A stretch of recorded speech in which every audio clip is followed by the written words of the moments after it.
अब मैं दावत दूंगी नाते रसूल मकबूल सल्लल्लाहु अलैहि वसल्लम पेश करने के लिए रिदा फातिमा को। सल्लल्लाहु अलैका या रसूल अल्लाह वसल्लम अलैका या हबीब अल्लाह।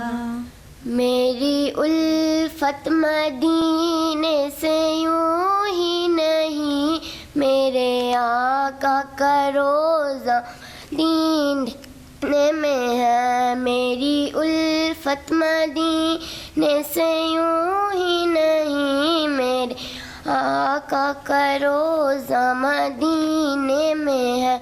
मैं मदीने की जानिब ना कैसे खींचूं, मैं मदीने की जानिब ना कैसे खींचूं। मेरा दीन और दुनिया मदीने में है, अब मदीने से दूरी गवारा नहीं, अब मदीने से दूरी गवारा नहीं।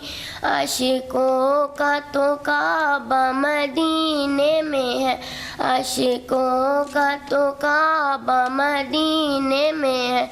फिर मुझे मौत का कोई खतरा ना हो, फिर मुझे मौत का कोई खतरा ना हो। काश सरकार एक बार मुझसे कहें, काश सरकार एक बार मुझसे कहें, अब तेरा जीना मरना मदीने में है। मेरी उल्फत मदीने से यूं ही नहीं, मेरे आका का रोज़ा मदीने में है। जज़ाकल्लाह, सुभान अल्लाह।